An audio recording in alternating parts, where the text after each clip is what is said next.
પોતે વકીલ છે, હાઈકોર્ટના વકીલ છે, એટલે આપણે એનામાં આખો દિવસનો સેશન માટે આપીએ તો પણ આપણને ઓછો પડે, એટલે અહીંયા બધાની ક્ષમતા પણ મર્યાદિત છે, કારણ કે બધા એમ કહે છે કે 13 આર્ટિકલ 13 આર્ટિકલ 14 આર્ટિકલ 16(4) આપણને મળેલા અધિકાર, આ બધી બાબતો બાબા સાહેબે એના જીવનભરની યાત્રાઓને આધારે મિત્રો આમાં બંધારણની અંદર આપણને જોવા મળે છે. બાબા સાહેબના વિચારોની આપણે વાત કરતા હોઈએ, બંધારણનું દ્રષ્ટિ મહત્વપૂર્ણ બંધારણ નૈતિકતા કોન્સ્ટિટ્યુશનલ મોરાલિટી નો હતો. તેઓ માનતા હતા કે બંધારણ માત્ર કાયદાનો સમૂહ નથી, પરંતુ તે એક નૈતિક દસ્તાવેજ છે, જેને અનુસરવા માટે નાગરિકો અને શાસકો બંને નૈતિકતા વાળા હોવા જોઈએ. જો લોકો બંધારણના મૂલ્યોને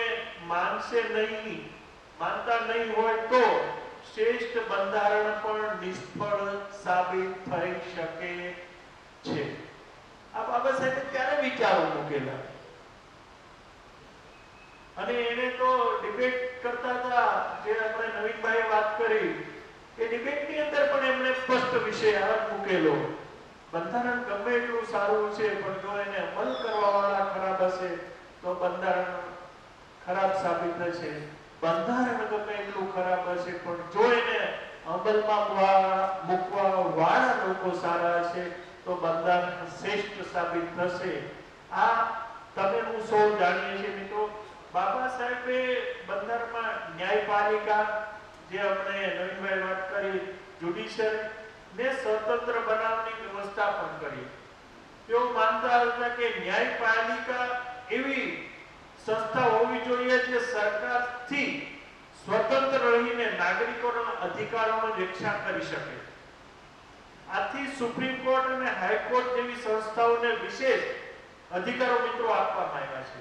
તેથી આપણે આગળની વાત કરીએ તો બાબા સાહેબના વિચારોની મહત્વપૂર્ણ ચેતવણી હતી કે તેમણે કહ્યું હતું કે જો રાજકીય લોકશાહી સાથે સામાજિક અને આર્થિક લોકશાહી નહીં હોય તો દેશને ગંભીર પડકારોનો સામનો આવી પડે છે. આથી તેમણે બંધારણના ત્રણેય પ્રકારની લોકશાહી વચ્ચે સંતુલન જાળવવા માટે એમણે વિચારો આપણને મિત્રો આપ્યા હતા.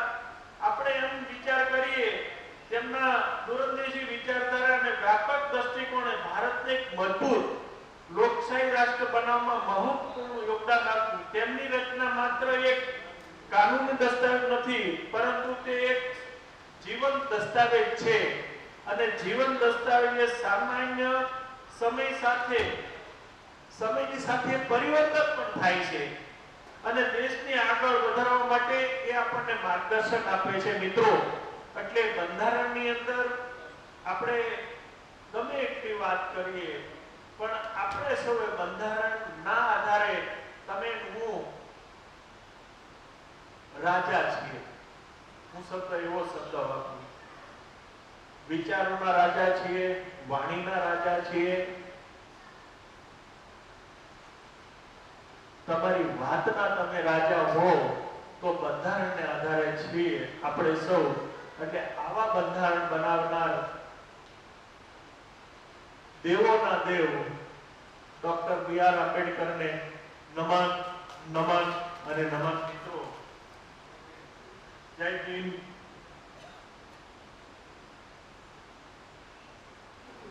હા દિનેશભાઈ બોલો. બાબા સાહેબ આંબેડકરે જે કહ્યું કે મારું બંધારણ જેટલું પણ સારું હશે પણ અનુકરણ ન થાય તો પછી એવું નકામું છે. અત્યારે બંધારણ કોના હાથમાં છે? રાજકારણીઓના હાથમાં છે. રાજકારણીઓ ઉપર કેમ ગયા? ચૂંટણીના પ્રથાએ ગયા. દિનેશભાઈ એ વાત સાંભળો. અત્યારે ફક્ત એક જ મિનિટ, મારે વધારે લેક્ચર નથી કરવું. એક જ મિનિટ તમને એક પોઈન્ટ આપું. હા કઈ વાંધો, બોલી દો. તમે જે ઓબીસી કોમ્યુનિટીમાંથી આપણે આવો છો, હા, એ માણસ તો આપણા જ છે. આપણે જેને ચૂંટીએ છીએ એ માણસ કોણ છે? આપણે ચૂંટીએ છીએ, કોણ ચૂંટે છે? આપણે કોઈ વ્યક્તિ ઉપર દોષ દેતા કરતા આપણે જ્યાં બેઠા છીએ, આપણી શરૂઆત આપણી જગ્યા ઉપર બેઠા ત્યાં તો ચોખવાળું કરો. આપણે બીજા હામો આંગળી એક સીધે છે પહેલા આપણી સામે કેટલી હશે? આપણી સામે કેટલી આવે? કેટલી આવે? 3 આવે. આપણા તરફ 3 આવે છે હંમેશા. દિનેશભાઈ આમ આમ કરવું તો તમારી સામે આમ આંગળી સીધું, આમ માવજી સામે આમ આંગળી સીધું, મારી સામે કેટલી આવે છે ભાઈ? એટલે આપણી જવાબદારી છે. આપણે કોઈને દોષ દેતા કરતા આપણે એવું કંઈક નિર્માણ કરો, તમારી શક્તિઓને કામે લગાડો. બાબા સાહેબે ક્યારે કોઈને દોષ દીધો નથી અને આપણે એના શું છીએ? વારસદારો છીએ. એ બાબતમાં ટોપિકમાં વાત કરો. હા, એટલે આપણે કોઈને આંગળી ચીંધીએ તે વાત સાચી છે. હવે મારે એક જ મિનિટ બધા અંદર એક સબ્જેક્ટ ગમે ના ગમે, રાજકારણીઓ પણ મોકલે છે, ચૂંટણી દ્વારા થાય છે, ચૂંટણીની ટકાવારી ગણો દરેક પ્રકારની ચૂંટણીમાં, અને કેવા કૌભાંડો આપણે કરીએ છીએ એની જવાબદારી કોની? આપણી જવાબદારી. તો આપણે જવાબદારી પૂરી કરવા માટે આપણી પાસે વફાદારી, ઈમાનદારીની નિષ્ઠા હોવી જોઈએ. ઈમાનદારી, વફાદારી અને જે શબ્દની સમજદારી, આ 3 વસ્તુઓ હશે તો જવાબદારી ઓટોમેટિક પૂર્ણ થશે ને આપણે મેળવી શકશું. વાત કરી એ પણ મને સમય વધારે લેવો નથી. તમે આટલો મોકો આપ્યો એ બદલ ખૂબ ખૂબ આભાર. Thank you Dineshbhai. આપણે બંધારણની વાત અહીંયા આપણે મિત્રો હવે આપણે જે કહેવાય ને કે બાબા સાહેબે રાજીનામું આપ્યું અને રાજીનામું શું કામ આપ્યું એના મુદ્દાના અંદર આપણે જ્યારે જશું ત્યારે આપણને ખ્યાલ આવશે. અને એ મુદ્દો હતો સૌપ્રથમ આજે જે અહીંયા બહેનો છે, તમામ મહિલાઓ માટે કોઈ રાજીનામું આપ્યું હોય ને તો એવો એક આપણો વિડલો હતો. મહિલા સશક્તિકરણ, હિન્દુ કોડ બિલ, શ્રમ કાયદા અને શિક્ષણ દ્વારા સ્ત્રીઓના અધિકારોનું મજબૂતીકરણ. ફરી વખત હું ક્વેશ્ચન વાંચું છું. મહિલા સશક્તિકરણ, હિન્દુ કોડ બિલ, શ્રમ કાયદા અને શિક્ષણ દ્વારા સ્ત્રીઓના અધિકારોનું મજબૂતીકરણ આપનાર જો કોઈ હોય તો એ આપણા બસિયા ડોક્ટર બાબા સાહેબ આંબેડકર હતા. અત્યારે આપણે જોઈએ છીએ કે મહિલાઓ ને જે કહેવાય ને કે આપણે આજે 18મી સદીની વાત કરતા હોય, 19મી સદીની વાત કરતા હોય તો મહિલાઓમાં પણ એનો ફરક હતો કે મહિલાઓ જો એનું સ્તન ઢાકે ને મિત્રો તો કાયદાઓ એવા હતા કે એના સ્તન ઢાકે તો પણ એના ઉપર પણ ટેક્સ લેવાનો. આ તો દેશની કયા પ્રકારની માનસિકતા વાળા લોકો છે તમે વિચાર કરો. એમાં અનુસૂચિત જાતિ વર્ગની મહિલાઓ સ્તન ઢાકે તો એની પાસે વધારે ટેક્સ. હું સ્તન ઢાકું એટલે એટલું તો તમારા સૌની શક્તિ હશે. આ પ્રકારની માનસિકતા વાળા લોકો આ દેશની અંદર શાસક કરતાઓ હતા. મિત્રો મહિલાઓને કદાચ વિશ્વમાં કોઈ એમ કીધું હોય કે મહિલાઓનો ઉદાહરણ જો કોઈ હે ને તો એક જ રીતની વ્યાખ્યામાં ડોક્ટર બી.આર. આંબેડકર છે. જ્યાં જે મહિલાઓ બહાર ફરી શકે છે, સ્કૂટર લઈને બહાર નીકળી, એટલે હું તમામ મહિલાઓ કહું છું આ દેશની 142 કરોડની તમામ મહિલાઓ એની અંદર જેટલી હોય એ 75 કરોડ હોય, 90 કરોડ હોય, એનો કોઈ જો ખરો એને ન્યાય આપવા વાળો, એના વિકાસમાં કોઈનો સિંહ ફાળો હોય, એમને જે એમ કહેવાય કે આજે જે ઘૂંઘટ પ્રથાથી માંડીને સ્તન પ્રથાથી માંડીને અનેક અરે મહિલાઓને જે આ તમે વિચારશી કે ભદ્ર સમાજ, હું ભદ્ર સમાજની વાત કરું છું. એ ભદ્ર સમાજ ડોક્ટર બાબા સાહેબ આંબેડકર જ્યારે મહિલાઓ માટે જે આ બિલ લાવ્યા ને, તો જે કહેવાતો ભદ્ર સમાજ કહેવાતો એને વિરોધ કર્યો કે મહિલાઓ માટે આવા કાયદા ન લાવો. પણ ડોક્ટર બાબા સાહેબ આંબેડકરે મહિલાઓને ન્યાય આપવા માટે એ વ્યક્તિ તો વિદેશોની અંદર એને અનેક ડિગ્રીઓ લીધી, વિદેશોની અંદર એને અનેક દેશોની મુલાકાત લીધી, વિદેશોની અંદર એ માણસ ને આખી વર્લ્ડની સંસ્કૃતિ ને જોઈ. એટલે એને વિચારો મૂક્યા, વૈજ્ઞાનિક વિચારો મિત્રો. એટલે એને મહિલાઓના વિચારોને સૌપ્રથમ રાખીને એમણે રાજીનામું આપ્યું. હવે આ મહિલાઓ માટે સૌથી પ્રથમ કામ કરનાર માણસ આપણો. અને અત્યારે એ બધા પાસે શું કરે છે આ ભદ્ર સમાજ, આ મહિલાઓ જે બેઠી છે, માની લો કે એસબીઆઈ ના ચેરમેન બન્યા હોય, એચડીએફસી ના ચેરમેન બન્યા હોય, આ માની લો કે અન્ય મુખ્યમંત્રીઓ બન્યા, પ્રાઇમ મિનિસ્ટર બન્યા હોય, તો એના મૂળમાં કોણ છે બધા માણસ? હે, આ મુખ્યમંત્રીઓ બન્યા એના મૂળમાં કોણ છે? મહિલાઓ માટે મિનિસ્ટરો બન્યા એના મૂળમાં કોણ છે? અને કહેવાતો ભદ્ર સમાજ ત્યારે તો વિરોધ કરતો હતો કે મહિલાને તો ઘરકામ જ કરે, એને તો કઈ મારે કહેવું નથી. મનુની વાણીમાં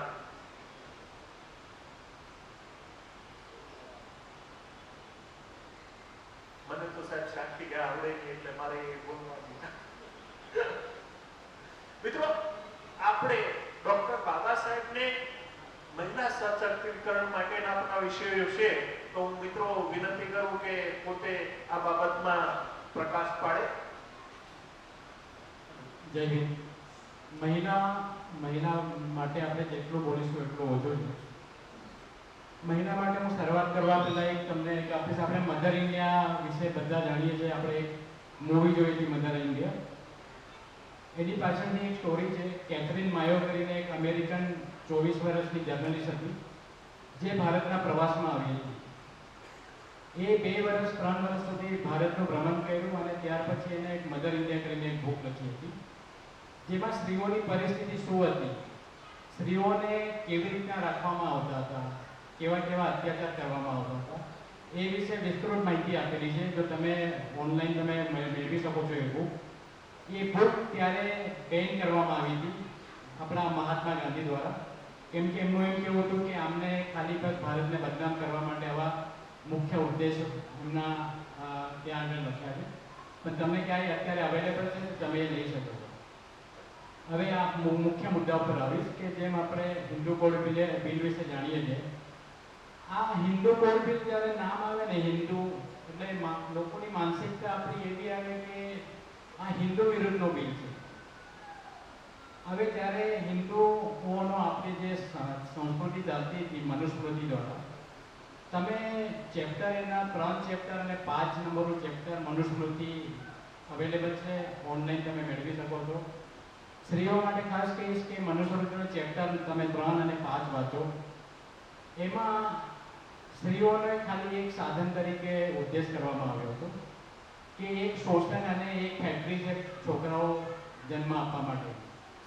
કેમ કે એમનું જીવન શરૂઆતમાં આધારિત હતું એના માતા પિતા પર. ત્યાર પછી જ્યારે એ લગ્ન થાય ત્યારે એના પતિ પર, અને ત્યાર પછી જ્યારે એના છોકરાઓ થાય છે એના ઉપર ડિપેન્ડ રહે. હવે લેડીઝની એટલી ખરાબ વિકટ પરિસ્થિતિ હતી કે ધારે કે એનો પતિ મરી ગયો અને એનો છોકરો નથી કોઈ, તો એને સંપત્તિમાં ત્યારે એને હક નહોતા મળતા. જો કોઈ છોકરો એડોપ્ટ કર્યો હોય તો એને directly A power of attorney transfer થઈ જતી હતી, અને ત્યાર એના પતિની પ્રોપર્ટી હોવા છતાં એડોપ્ટ કરેલા છોકરા પર એ પ્રોપર્ટી ડાયવર્ટ થઈ જતી હતી અને એને મળતી નહોતી. તે એવા બાબા સાહેબ જે સંવિધાન જે આપણે અત્યારે દેખું એ વંચિત સમાજમાંથી આવ્યા હતા બાબા સાહેબ, અને આપણા લોકોની સ્ત્રીઓની તો પરિસ્થિતિ એટલી વિકટ હતી. જેમ સરે કીધું કે આ ભારતની બધી સ્ત્રીઓ પછી એમાં સવર્ણ લઈ લો, બરાબર, એસસી, એસટી, ઓબીસી, બધાની પરિસ્થિતિ એટલી વિકટ હતી કે એ લોકો અધ્યયન પણ નહોતા કરી શકતા. જ્યારે વેદોનું પઠન જ્યારે કરતા હતા બ્રાહ્મણી, જ્યારે કેમ કે એ લોકો જ ભણેલા હતા લોકો, એ લોકો વેદ જ્યારે પઠન કરતા હતા ને તે ઘરમાં નહોતા કરતા, એ ખેતરમાં જતા હતા. લોકો જ્યારે સવારે ખેતરમાં જાય છે ને ટોયલેટ કરવા, તો એવી રીતના એ ખેતરમાં જતા હતા અને એકલામાં વેદનું પઠન કરતા હતા, જેથી કરીને એમની સ્ત્રીઓ પણ ના સાંભળી.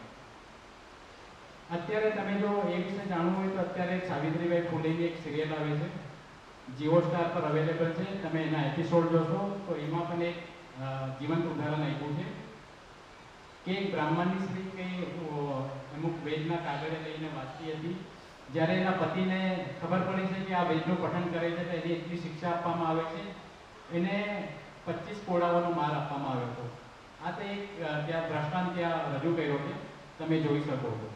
તો એવા ભારતમાં જ્યારે સ્ત્રીઓની આવી વિકટ પરિસ્થિતિ હોય કે જેનો ખાલી ઉદ્દેશ એટલો કે એક ખાલી મશીન તરીકે થતો હોય, એક મજદૂર તરીકે થતો હોય, એક શોષણ તરીકે થતો હોય અને એક એવા વંચિત તરીકે થતો હોય, ત્યારે આ હિન્દુ કોડ બિલનું એમને રચના કરી હતી. અને એમની નહેરુને સ્પષ્ટ વિનંતી હતી કે જેમ આ હિન્દુ કોડ બિલ તમારે લાગુ કરવું પડશે. જ્યારે જનરલ ઇલેક્શન થવાના હતા એ પહેલાં જ એમને કીધું હતું કે મારે આ ઉદ્દેશ એ છે કે કોઈ પણ દેશ, કોઈ પણ કન્ટ્રીનું આલંકન જો કરવામાં આવે ને અને પ્રોગ્રેસ કેટલો છે, આજે આપણે યુએસ, યુરોપિયન દેશોની વાત કરીએ છીએ કે પ્રોગ્રેસિવ છે, ઓસ્ટ્રેલિયા, ન્યુઝીલેન્ડ, ત્યાં આપણે જોઈએ કે સ્ત્રીઓની કેટલી આઝાદી છે, સ્ત્રીઓનો વિકાસ કેટલો છે. તો બાબા સાહેબનું એમ કહેવું હતું કે દરેક દેશનું આંકલન સ્ત્રીઓની પ્રગતિ પર થવું છે.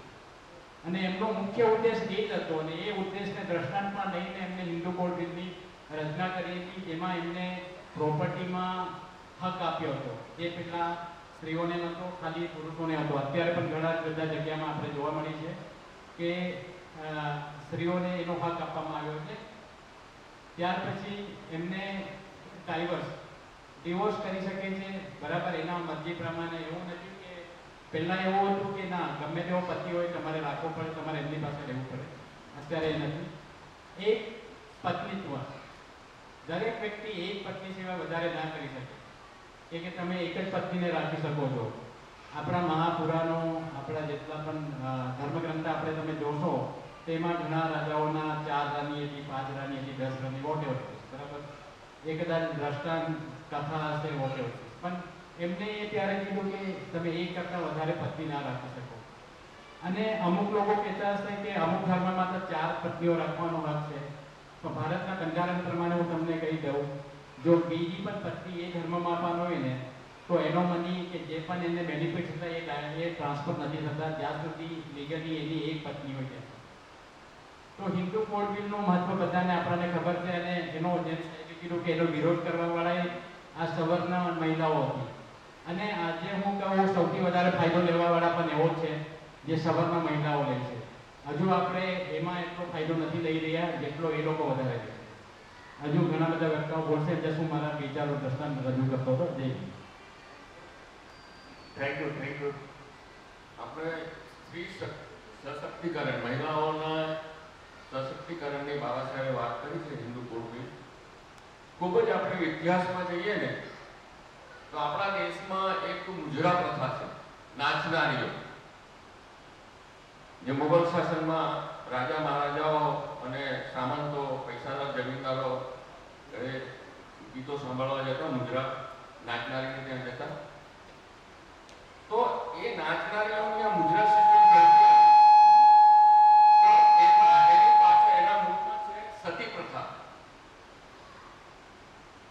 જે હિન્દુ સમાજમાં, જે હિન્દુઓમાં જે સતી પ્રથા હતી કે પતિ મરી જાય એટલે એની પતિ એની ચિતા પર સળગાવી દેવાનું, એ જે પ્રથા હતી એના આ મુદ્રા પ્રથાના મૂળમાં એ છે જે મુદ્રા સિસ્ટમ જે શરૂ થઈ ગયા કે જ્યારે ખૂબસૂરત 15, 16 વર્ષ, 20 વર્ષની સ્ત્રીનો પતિ યુવાન મરી જાય તો એ સતી થવાની જગ્યાએ ત્યાંથી ભાગી જતી, ભાગીને બીજે જતી, અથવા તેને કોઈ ડાકો ઉપાડી જતા, અથવા તો શ્રીમંત જે જમીનદારો સામાન્ય જે તાકાતનો સમય હતો એ એને અપહરણ એનું કરી લે છે.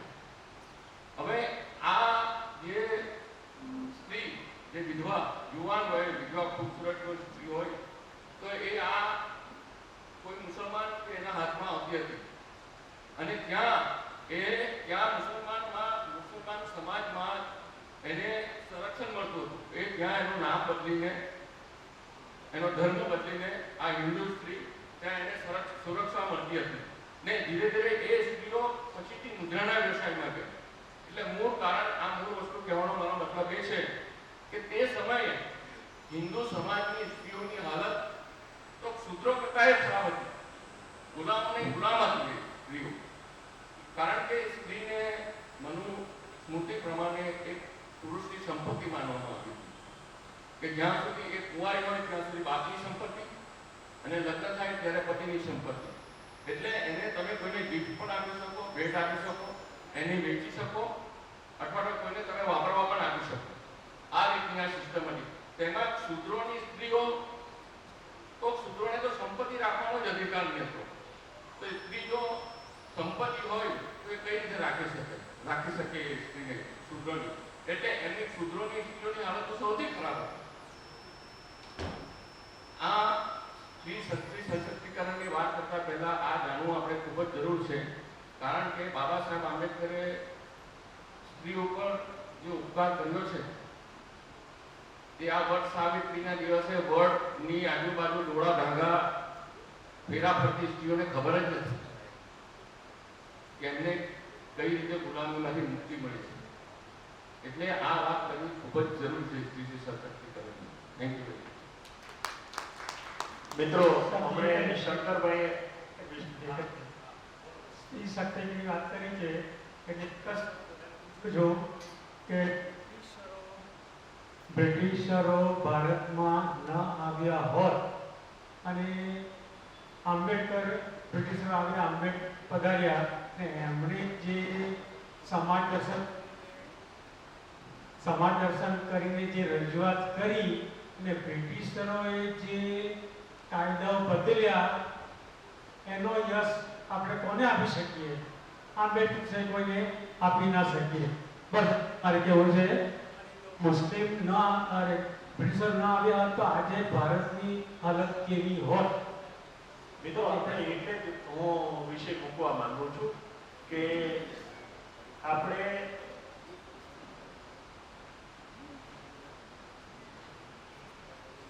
મિત્રો આપણે આ બધી વાતો સાચી છે જે કંઈ અત્યારે અહીંથી રજૂ થાય છે એ, પરંતુ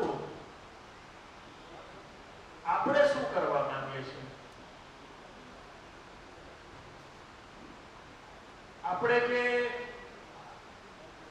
બાબા સાહેબે જે આપણી પાસે વિષયો મૂકી ગયા, બંધારણ મૂકી ગયા, કાયદાની અંદર જોગવાઈઓ કરી ગયા, સ્ત્રીઓ માટે જે પ્રાવધાન કરી ગયા, તો આપણે શું બાબા સાહેબના વિચારોને આપણે અપનાવ્યા છે? આપણે શું કરવું જોઈએ? આપણી સોચ આપણે કઈ પ્રકારે કરી? મારું તો અહીંથી કેવું છે કે અમે તો સૌરાષ્ટ્રમાંથી આવીએ છીએ. અમારે ત્યાં ઘૂંઘટ પ્રથા હતી. તમે તો સુરત એક ખૂબસૂરત છે, સોનાની મુહૂર્ત છે, અહીંયા પ્રગતિશીલ વિચારો વાળા માણસો છે.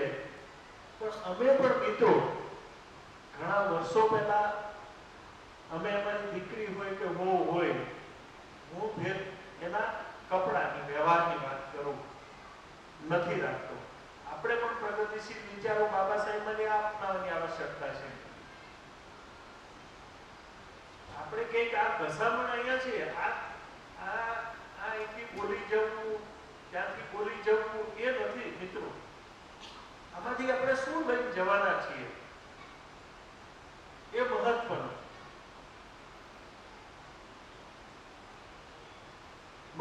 આપણા માટે આપણે બધા એવા પ્રકારના લોકો છીએ કે આપણી આર્થિક સકળામણો છે, આપણી આર્થિક સ્થિતિના આધારે કંઈક આપણે કોમ્પ્રોમાઇઝ કરતા હશું અથવા આપણી પાસે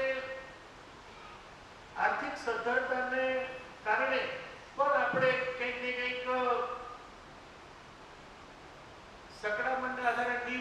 થતો એ પણ આપણી એક છે. પણ મિત્રો,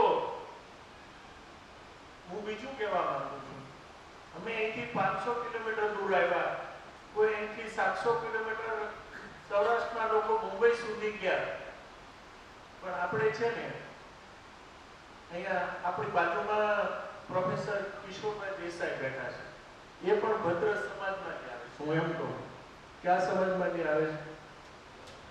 દેસાઈ સમાજ. એ વિચારશીલ આજથી વર્ષો પહેલા હતા, સમજી લો. અને તમને એમ લાગતું છે કે અહીંયા બધા જ માણસો બધા જ કોમમાં ખરાબ નથી. આપણા માઇન્ડને આપણે શું કરવું પડે? એ પણ વિચારવું પડે. બાબા સાહેબને માન્યો કે પહેલી વખત શિષ્યવૃત્તિ લેવા માટે લઈ જનાર એક બ્રાહ્મણ હતો. બાબા સાહેબ આંબેડકર જે સરનેમ આપી એ એનો શિક્ષક હતો, એ પણ બ્રાહ્મણ હતો. આંબેડકર જે સરનેમ આપી. મિત્રો, એટલે આ બહુ માઇન્ડ, આપણા માઇન્ડને છે ને આપણે બધા એક વર્ગ માટે પ્રસ્થાપિત ન કરી. વ્યક્તિ ખરાબ હોઈ શકે. મેં તો એક શબ્દ લખ્યો હતો, મારી પુસ્તક છે સંવેદનાનો સફર. મને ખૂબ વિદ્વાન વ્યક્તિએ કે મેનું એની અંદર એક ઉલ્લેખ ખાલી એટલો ખૂબ, મનોરોગી ના વિચારને આધારે સમાજને આ વેઠવું પડે. એક શબ્દની અંદર મેં આખી ઇતિહાસ કહી દીધો. કયો રોગ?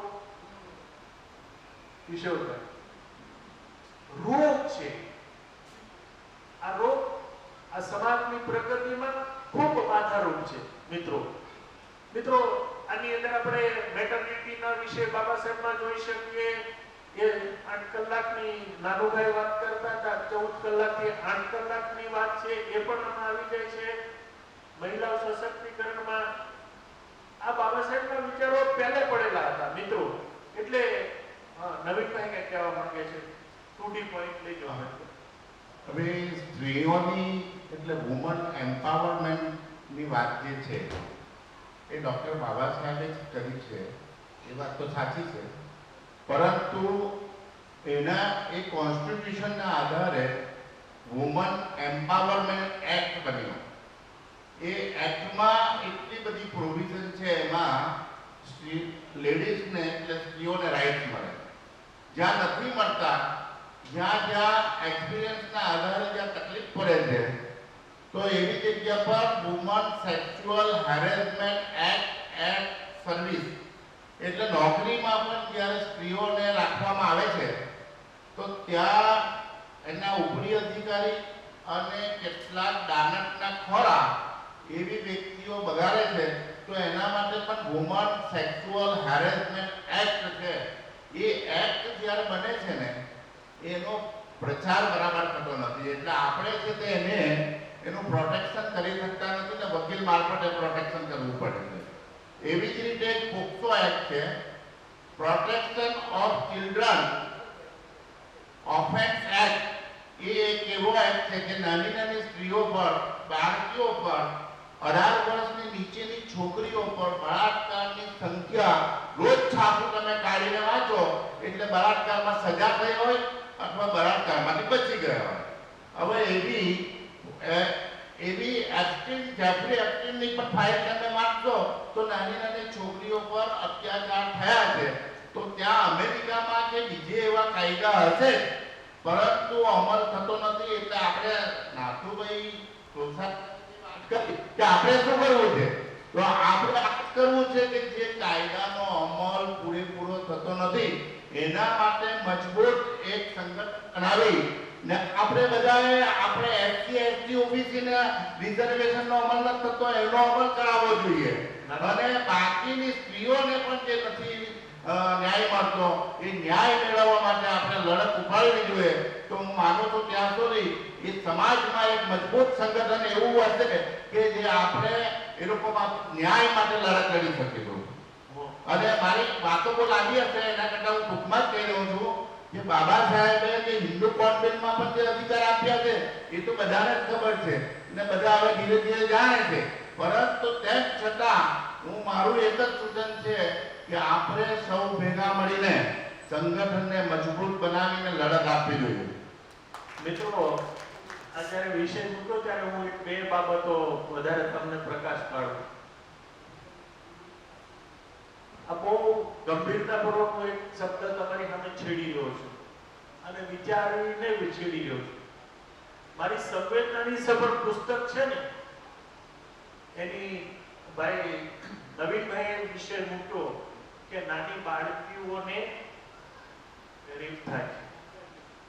એક વસ્તુ મને મિત્રો જો આપણે બધા અહીંયા બેઠેલા, આપણા દાદા, આપણા પરદાદા આપણી કરતા બુદ્ધિશાળી, પ્રામાણિક અને વિચારશીલ હતા કે નહીં? હા કે ના? પ્રામાણિક તો આપણી કરતા હતા 100%. હા પાડશો કે નહીં બધાય? હાલો હા પાડો, ના પાડો. કિશોરભાઈ તમે શું કહેશો? આપણી કરતા એ લોકો પ્રામાણિક હતા જ નહીં. આપણા કરતા એ લોકોમાં મહિલાઓનું સન્માન બને ત્યારે લાજ કઢાવતા ગમે એ કરતા હોય, પણ આજના સમયમાં જે મહિલાઓ સાથે દુર્વ્યવહાર થાય છે ત્યારે ઓછો થતો હતો એ પરિવારોમાં. હું તમને એક અલગ જગ્યાએ લઈ જવા માંગુ છું. તમે બેઠા છો સ્નેહ સંકુલમાં, હવે હું તમને લઈ જવા માંગુ છું તમારા વિચારોને. આજે 3 વર્ષની બાળકીનો મિત્રો જ્યારે બળાત્કાર થાય, આજે કોઈ પણ માણસ એમ વિચારે, એક આપણા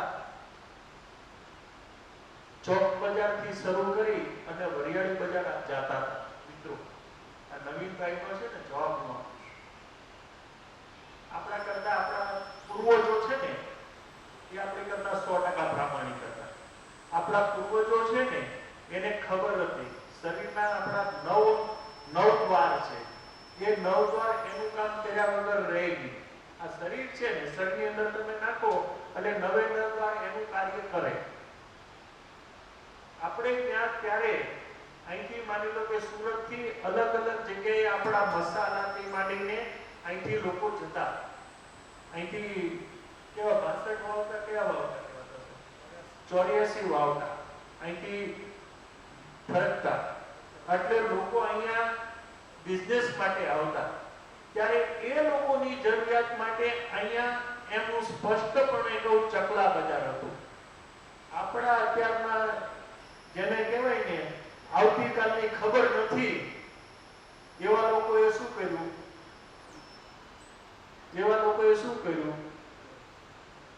એની ઉપર પ્રતિબંધ મૂક્યો મિત્રો. આ સ્ટેજ નથી પણ મારે કહેવું પડે. મેં મને પુસ્તકમાં ઉલ્લેખ કર્યો કે આપણી કરતા આપણો પરિવાર જે જૂના હતા મિત્રો, આપણા ગઢા, દાદા, પરદાદા, અહીંયા જે સ્મૃતિઓ હતા એ બુદ્ધિશાળી હતા, વૈજ્ઞાનિક દ્રષ્ટિકોણ હતો. એટલે એ લોકોને ખબર હતી કે અહીંયા મજૂરો આવશે, અહીંયા કામદારો આવશે, એટલે એ લોકોની એક વ્યવસ્થા જરૂરી છે. એને 1 મહિનો રહે, 2 મહિના. અહીંયા જે તમે 64 વાવડા જે ભરતા ત્યારે 2 મહિના અહીંયા સિક્કો પડી રહેતી. તો એ લોકોની જરૂરિયાત માટે આ સમાજના પૂર્વજોએ કરેલું, એને આપણે મટાડ્યું. એટલે જે 3 વર્ષની બાળકી છે ને એ આપણે ત્યાં સલામત નથી. તમે ગમે એટલી કોઈ પણ પોલીસ ફોર્સ હોય, કોઈ પણ સમાજની અંદર ગમે એટલી તમે એના માટે પ્રોવિઝન કરો, પણ જ્યાં સુધી જે વસ્તુની જે જરૂરિયાત છે એ તમે જ્યાં સુધી એની ઉપલબ્ધિ નહીં હોય ત્યાં સુધી આવા પ્રશ્નો ઉપસ્થિત રહેવાના છે. આ સાર એનો એટલો છે મિત્રો. એટલે આપણે બધાએ વૈજ્ઞાનિક દ્રષ્ટિકોણને ના સમર્થક બનીએ, નહીં ખોટી રૂઢીના કે આ કર્યું એટલે વાહ વાહ કરી તાળી પાડવી. ના મિત્રો, આની અંદર તો જે આપણે જેટલું કહી શકીએ મહિલાઓ માટે એટલું ખૂબ કહી શકું અને કહેવાય એવું પણ છે. પણ વિશેષ કરીને શિક્ષણમાં બાબા સાહેબના મહિલા સશક્તિકરણ દ્રષ્ટિકોણના ત્રીજો અને અત્યંત મહત્વપૂર્ણ સ્તંભ તેઓ માનતા હતા કે શિક્ષણ એ મુક્તિનું શસ્ત્ર છે. શિક્ષણ એ શું છે? મુક્તિ. આપણે બધા અત્યારે કઈ મુક્તિ લેવા માંગીએ છીએ, પણ બાબા સાહેબે મુક્તિ કોને ગણાવી? શિક્ષણની. અને શિક્ષણની મુક્તિ છે એટલે અત્યારે આપણે ત્યાં દેશની અંદર જાહો જલાલી મહિલાઓની છે. ખોટી વાત છે મારી સુતરિયા સાહેબ? સૌથી મોટું શસ્ત્ર કોને કીધું? શિક્ષણ. સ્ત્રીઓ માટે શિક્ષણ માત્ર જ્ઞાન મેળવવાનો માર્ગ નથી, પરંતુ તે સ્વતંત્રતા, આત્મવિશ્વાસ અને સશક્તિકરણનો આધાર છે. બાબા સાહેબે સ્ત્રીઓના શિક્ષણ માટે ખાસ ભાર મૂક્યો. તેઓ માનતા હતા કે જો સ્ત્રી શિક્ષિત બને તો આખું પરિવાર અને સમાજ શિક્ષિત બને. તેમણે છોકરીઓ માટે શાળાઓ, કોલેજો અને અન્ય શૈક્ષણિક સંસ્થાઓમાં પ્રવેશવા માટે પ્રોત્સાહન આપ્યું. તેમણે સામાજિક અવરોધોને દૂર કરવાની જરૂરિયાત પણ દર્શાવી, જેથી સ્ત્રીઓ સરળતાથી પોતાનું શિક્ષણ મેળવી શકે. એવી આપણે હજાર વાતો કરી શકીએ ડોક્ટર બાબા સાહેબ વિશે. આમાં કંઈક બાબા સાહેબ આંબેડકર મહિલા સશક્તિકરણ એક મહાન પ્રણેતા હતા. તેમણે હિન્દુ કોડ બિલ દ્વારા કાનૂની અધિકારો, શ્રમ કાયદાઓ દ્વારા આર્થિક સુરક્ષા અને શિક્ષણ દ્વારા બૌદ્ધિક વિકાસ, આ ત્રણેય માર્ગો ક્ષેત્રોમાં સ્ત્રીઓ માટે માર્ગ તૈયાર કર્યો. તેમની દૂરંદેશી વિચારધારા આજે પણ આપણને પ્રેરણા આપે છે. મિત્રો, ડોક્ટર બાબા સાહેબને આપણે સ્ત્રીઓ માટે જો કદાચ પહેલો અને છેલ્લો સ્મરણ કરવાનો શબ્દ હોય તો આજે જે આ દેશની પ્રગતિમાં થઈ હોય ને, તો આ હિન્દુ કોડ અને હિન્દુ કોડ બિલમાં આ સમાજને એક કરવાનું ડોક્ટર બાબા સાહેબનું વિઝન હતું. ડોક્ટર બાબા સાહેબનું વિઝન તો ક્લિયર હતું કે ભાઈ તમારે નામ જ ખાલી તમારો ઉલ્લેખ થાય, તમારી સરનેમ કાઢી નાખો, જ્ઞાતિ કાઢી નાખો, તો આજે આ દેશ જે વિકાસ પામ્યો ને, આપણે વાત કરીએ છીએ કે મહાસત્તા એમ ન બની શકે. આ તમારા જે શરીરના તમામ અંગો છે ને, એક દ્રષ્ટિમાં, એક વિચારમાં ને એક લાઈનમાં જો કામ કરે તો બને. હવે એક કે હું આ જ્ઞાતિનો, એક કે હું આ ધર્મનો, એક કે હું આ ધર્મનો, એની કરતા ભારતીય બનીએ. We are firstly Indian and we are lastly Indian. હું ભારતનો નાગરિક છું. આપણે બધા કહીએ તો આપણે પૂછવા જાય તો તમે ક્યાંથી આવો, તમે કેવા? આમાંથી આ સમાજ બહાર નથી આવતો. આજે દિલથી કહો, તમે ગમે એટલા હો ને, ગમે એટલી તમારી પાસે ડિગ્રીઓની માનસિકતા નથી. માનસિકતા શું છે? કેવા? લા ભાઈ, અમે માણા, અમે શું માણા, તું માનવ બને તોય બહુ છે ભાઈ. સાહેબ કઈ કહેવા માંગતા હતા આરકે પટેલ સાહેબ? હવે આપણે શું કરશું? આ સબ્જેક્ટ પૂરો થયો મહિલાઓનું સશક્તિકરણ બાબતમાં. એક તો આપણે પોતે ગુનેગાર છીએ, સાબિત કરીએ કે આપણે આપણી પત્ની, દીકરી, વહુ કે ઘરમાં જે મહિલા સભ્યો હોય એને લાવતા નથી, બરાબર? એટલે આપણે આપણી જાતને ઠપકો આપીએ છીએ, બરાબર? આપણે ઠપકાનો પ્રસ્તાવ કરીએ કે આપણે જ જવાબદાર છીએ. પણ હવે આપ ઘરે જઈએ, આ બધી બાબતની ચર્ચા ત્યાં કહીને એમ કહેજો, સ્ત્રી વિસાઈ જાય જવું નથી, પુરુષ બી વિસાઈ જાય, બરાબર ને? કે તમે નથી આવતા એટલે અમારું નાક કપાઈ જાય છે, બરાબર? હકીકત છે સાહેબ, એમાં ખોટું નથી. હા, એટલે એ તમે જોજો, આપણા સમાજની કોઈ બી સમાજથી અમે કોઈ ધાર્મિક યાત્રા હોય તો ચાલતા જ જતા જશે. બધી ઘણી નવી નવી બાબતો થાય છે. 21 કિલોમીટર, 12 કિલોમીટર, 50 કિલોમીટર ચાલતા જાય. અંબાજીમાં બી ચાલતા કેટલા આવતા હતા ખબર? 200-500 કિલોમીટરથી સમજીભાઈ, બરાબર? પણ ત્યાં મેં માતાજીની આજ્ઞા જુદી મૂકી હતી કે તમારે અહીંયા સુધી ચાલતા અમારે જવું નથી. તમે કુપોષણ છે, તમારે દીકરીના જન્મને વધામણા છે, એનું શિક્ષણ છે, એ તમારા ગામમાં મારા નામે કરજો, એટલે નેમ ઓફ ધ અંબાજી. તો એ થોડું થયું. એટલે આપણે પણ આ રીતે કામ કરવાનું. બીજું કે દરેક, એમ સાહેબે કીધું ને, એ જ વાત કરું છું કે દરેક સફળ પુરુષ પાછળ એક સ્ત્રી હોય છે. એક માં હોય, પત્ની હોય, બહેન હોય, કોઈ પણ હોય. પણ આપણે એ બી ન ભૂલવું જોઈએ કે દરેક સફળ સ્ત્રી, દરેક સમાજની સફળ સ્ત્રી પાછળ એક પુરુષ છે, એનું નામ છે ડોક્ટર આંબેડકર. બોલો જય ભીમ, જય ભીમ. આ બાબત ઘરમાં કહેવી જોઈએ. હું પોતે આવી બાબતો આપણા સમાજમાં અને બીજા પણ આપણા બધા ઘણા મિત્રો છે, આપણે તો કોઈ જાતિ રાખવા માંગતા નથી, એવી બધી મહિલાઓને ગમે કે ના ગમે. શરૂઆતમાં ઘણી મહિલાઓને ગમતું નહોતું, હું લખતો હતો એટલે, પણ પછી કે સાહેબ વાત તો સાચી છે તમારી ભાઈ, વાત બહુ સાચી છે.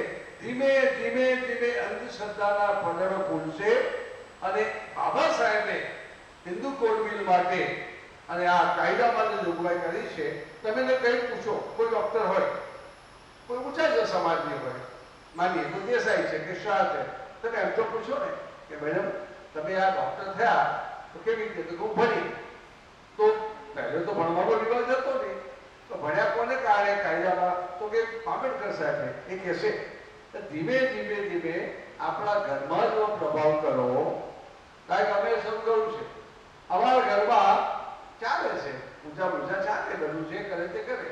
તો મેં એની સાથે થોડું જોડ્યું કે ભાઈ તમે એમની બી પૂજા કરો તો આંબેડકરની બી પૂજા કરો, બરાબર, જ્યોતિબા ફુલેની બી પૂજા કરો છો, એમાં માનતા ગડબડ થઈ ગયા, બરાબર. એટલે એને તમે બીજા ધર્મ પુસ્તક બધે રાખો, મને વાંધો નથી, પણ સાથે બંધારણ બી રાખો નહીં, એક ફૂલ એના પર બી મૂકો નહીં. તો ધીમે ધીમે ધીમે ધીમે એક વાતાવરણ બની ગયું છે. એવું વાતાવરણ આપણા ઘરમાં બનાવીએ, પડોશીને કહીએ, આપણા સંબંધીને કહી શકાય. બોલો જય ભીમ. આ આપણી ફળશ્રુતિ છે. Thank you. મિત્રો, આમાં તો આપણે મહિલાઓ માટે વાત કરીએ ને તો આ એક દિવસની એક પખવાડિયું પણ કથા કરીએ તો પણ બહુ મોટી નાની નથી. તમે જુઓ આ બાબતમાં બહુ આગળ આપણે વધ્યા છે.